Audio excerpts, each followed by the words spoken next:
श्रीगुरुभ्यो नमः। हरिः ओम्। तच्छंयोरावृणीमहे गातं यज्ञाय गातं यज्ञपतये देवी स्वस्तिरस्तु नः स्वस्तिर्मानुषेभ्यः ऊर्ध्वञ्जिगातु भेषजं शन्नो अस्तु द्विपदे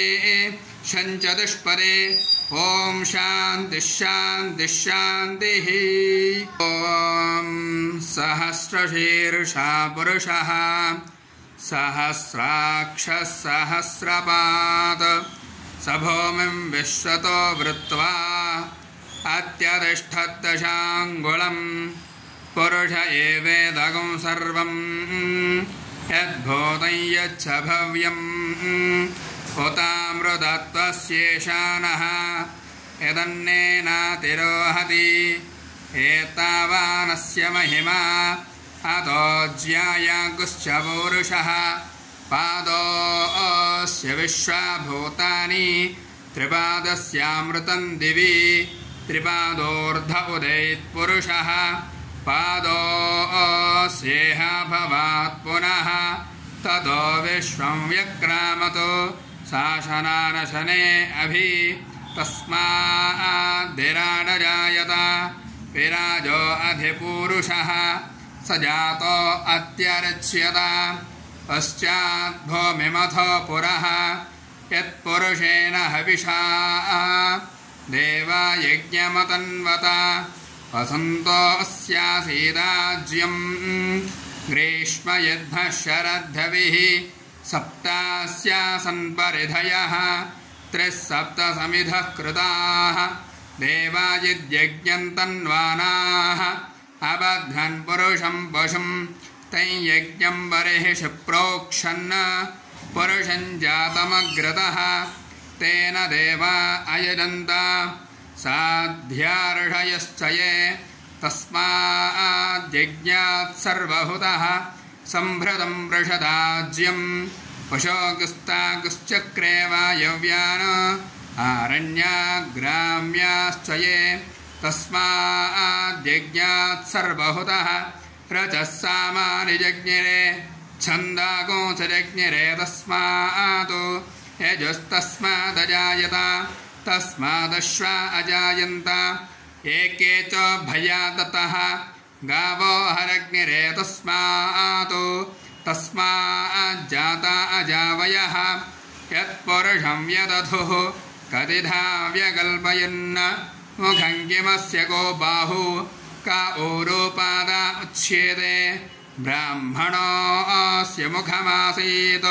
बाहुराजन्यः कृतः ऊरोतजस्य यद्वैश्यः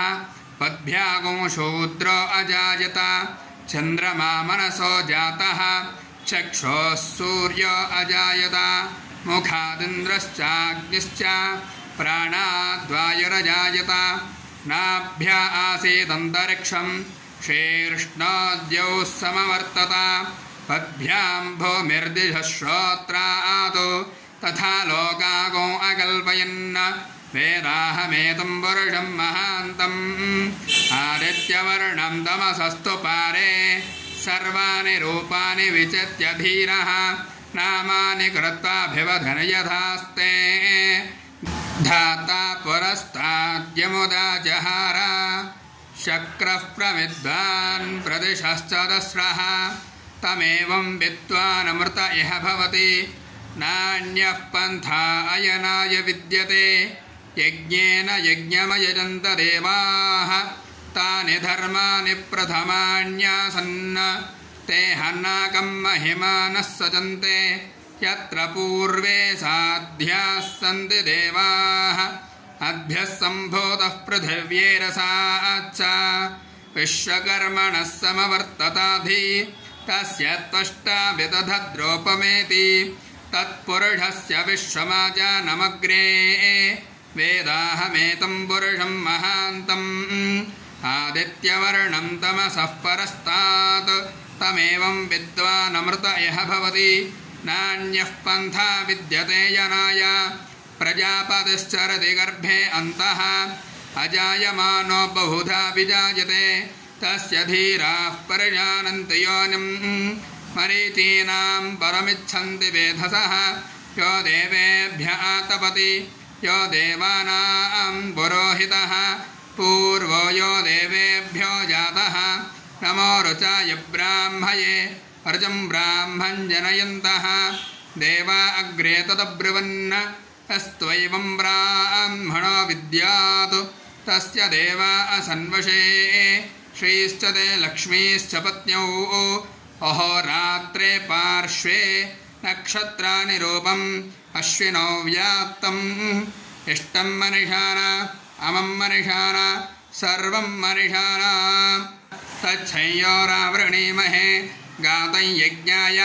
गातं यज्ञपतये देवी स्वस्तिरस्तु नः